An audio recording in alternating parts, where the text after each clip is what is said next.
은혜의 동산 주를 향한 한마음 교회 김진보 목사님의 말씀 들으시겠습니다. 은혜의 시간 되시기 바랍니다.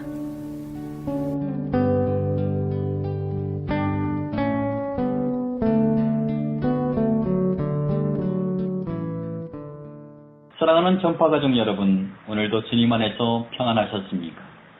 오늘 우리에게 주신 생명의 하나님의 말씀은 이사야서 52장 1절로 15절까지 말씀으로 우리를 지키시는 하나님이란 제목으로 함께 은혜를 나누고자 합니다. 오늘 주신 말씀에 여호와께서 너희 앞에 행하시며 이스라엘의 하나님이 너희 뒤에 호위하시리니 했습니다. 여기 하나님께서 택한 백성이 앞에 행하시며 뒤에 호위하신다고 했습니다. 이 말은 보통 군대에서 사용하는 용어입니다. 사실 교회는 언제나 그리스도의 군대로 표현되어 왔습니다. 군대 장관은 평화의 왕이신 그리스도이십니다. 목적은 평화의 성취요, 군인들은 평화를 사랑하는 그리스도인들인 것입니다. 그래서 그리스도의 군대는 이 어두움의 세상과 악의 세력과 언제나 싸워야 하는 것입니다. 아마 이 전쟁은 예수님께서 재림하실 때까지 계속되어야 할 것입니다. 그러므로 교회는 군대로서 이 교회, 전쟁하는 교회, 정복하는 교회, 승리하는 교회로 나가는 것입니다. 군대에는 명령과 복종이 있을 뿐입니다. 그런데 우리의 군대 장관인 예수 그리스도께서는 그의 군대인 그리스도인을 향하여 거짓이 많은 세상에서 진리를 지키라고, 부정과 불의가 가득한 사회에서 공의를 행하라고 명령하십니다. 우리는 그의 명령을 복종해야만 하는 것입니다. 사실 사도 바울이 말씀하신 대로 의와 불법이 함께할 수 없고 빛과 어둠이 사귈 수 없습니다. 그리스도와 벨리알이 조화될 수 없습니다. 믿는 자와 믿지 않는 자가 상관할 수 없는 것입니다. 그러므로 주님의 교회가 참되려면, 그리고 교회가 거룩하려면 반드시 무장을 해야 합니다. 왜냐하면 이 세상에는 너무 거짓이 많고 거룩하지 못한 것이 많기 때문입니다. 그리스도의 교회는 언제나 신령한 검을 그 손에 쥐고 있어야 합니다. 우리 믿는 사람 하나하나는 그리스도의 군사인 것입니다. 그리고 모든 그리스도의 교회는 군대입니다. 그러므로 하나님은 우리 앞에 가시며 우리를 지키십니다. 오늘 본문에 여호와께서 너희 앞에 행하시며 했습니다. 우리 앞에 원수들이 도사리고 있기 때문입니다. 뿐만 아니라 우리 뒤에 언제나 위험이 따릅니다. 우리의 적은 우리 뒤를 따라오면서 공격합니다. 그러므로 본문에 이스라엘의 하나님이 너희 뒤에서 호위하시리니 했습니다. 이렇게 그리스도의 군대인 교회는 앞에 있는 원수로부터 하나님이 지켜주십니다. 하나님은 원수들의 세력을 잘 알고 있기 때문입니다. 그리고 뒤에 따라오며 우리를 겨누는 적들에게도 안전하게 지켜주십니다. 우리를 해치려는 적이 아무리 강하다고 하더라도 하나님에게 있어서는 그것이 문제가 되지 않습니다. 하나님은 우리 앞에서 우리를 지키시고 우리 뒤에서 우리를 보호하여 주십니다. 그러므로 그리스도의 군대인 교회는 언제나 안전합니다.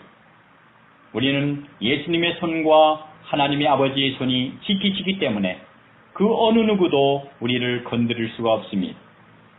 주님이 우리를 지키심으로 주 안에 있는 사람은 언제나 승리합니다. 사도 바울은 로마서 8장 37절에 그러나 이 모든 일에 우리를 사랑하시는 이로 말미암아 우리가 넉넉히 이기느니라고 했습니다. 우리가 힘이 있어서가 아닙니다. 우리의 대장 되시는 예수 그리스도께서 능력이 많으시기 때문입니다. 시편 121편은 유명한 시편 중에 하나입니다. 하나님은 우리를 지키시는 자라고 하는 말씀이 7번씩 반복한 것을 봅니다. 과연 하나님은 그 택한 백성을 지키십니다. 하나님은 우리를 지키시되 밤으로 낮으로 지키십니다. 물론 이것은 모든 사람을 가리켜 하신 말씀은 아닙니다. 하나님의 백성, 하나님의 군대, 하나님의 양에 한해서 특별히 이런 언약을 주신 것입니다. 시편 91편에 보면 이런 말씀이 있습니다. 지존자의 은밀한 곳에 거하는 자는 전능하신 자의 그늘 아래 거하리로다. 다시 말해서 지극히 높으신 자와 은밀한 교제를 가지고 하나님 앞에서 하나님과 교통하는 택함을 받은 사람에게는 하나님의 은총의 보호의 그늘이 항상 있겠다고 약속하셨습니다. 그리고 우리가 이 말씀을 들으면서 한 가지 이상하게 생각되는 것이 있습니다. 하나님이 우리 앞에서 지켜주시고 육신과 영혼을 보호해 주신다면 그것도 사실입니다. 그러나 여기서 한 가지 생각할 것이 있습니다. 다시 말해서 하나님이 보시는 것과 우리가 보는 것이 다르다는 것입니다. 이사야서 55장 8절에도 내 생각은 너희 생각과 다르며 내 길은 너희 길과 다르다고 했습니다. 사람은 언제나 육신을 바라보게 됩니다. 그런데 하나님은 언제나 우리의 영혼을 보십니다. 그러므로 어떤 때는 우리 영혼의 축복을 주시기 위해서 육신에 큰 어려움이 오는 때가 없지 않아 있습니다. 요한복음 15장에서 예수님이 말씀하신 대로 우리가 더 충실한 과실을 맺게 하기 위해서는 전제하실 때가 있습니다. 아프고 어렵고 이해하기 힘든 일입니다. 그러므로 로마서 8장 28절에 하나님을 사랑하는 자, 곧 그 뜻대로 부르심을 입은 자들에게는 모든 것이 합력하여 선을 이룬다고 했습니다. 이 말씀을 꼭 믿으시기 바랍니다. 사실 하나님이 지켜주신 사람에게 있어서는 사람의 눈에 재난으로 보이는 것이 심령의 축복이 되는 것을 점차 발견하게 됩니다. 지금은 모르나 장차 알게 될 때가 올 것입니다. 더구나 사람은 항상 현재를 보고 미래를 볼 수가 없습니다. 그러나 하나님은 현재와 미래를 같이 보십니다. 앞만 보시는 것이 아니라 뒤도 보십니다. 전에 요셉이 그 형들에게 시기와 미움을 받아서 애굽의 종으로 팔려갈 때 하나님께서 요셉을 이렇게 지키시는가 하고 불평한 사람도 있을 것입니다. 그러나 그 과정을 보면 요셉이 애굽의 종으로 팔려갈 때도 하나님께서 함께 하시고 앞에서 뒤에서 지켜주신 것입니다. 사랑하는 성도 여러분, 하나님은 택한 백성을 언제나 지키십니다. 평안할 때도 지키시고 어려울 때도 지키십니다. 그러면 여기 지킨다고 하는 것은 무엇을 의미합니까? 오늘 본문에 보면 하나님께서 우리 앞에 행하신다고 했습니다. 그러니까 우리를 지키시는 하나님은 우리를 자세히 살핀다는 뜻이 있습니다. 그 대상을 언제나 잊지 않는 것입니다. 하나님께서 그 택한 백성을 어떻게 지키십니까? 졸지도 아니하시고 주무시도 아니하시고 언제나 택한 백성을 살피시고 잊지 아니하신다고 했습니다. 그리고 우리 앞에 행하신다는 것은 무엇을 의미할까요? 우리를 인도하신다는 뜻입니다. 시편 23편에도 여호와는 나의 목자시니 내가 부족함이 없으리로다. 그가 나를 푸른 초장에 누이시며 쉴만한 물가로 인도하시는도다 했습니다. 목자가 양을 지킬 때 그냥 보고만 있는 것이 아닙니다. 살피기만 하는 것이 아닙니다.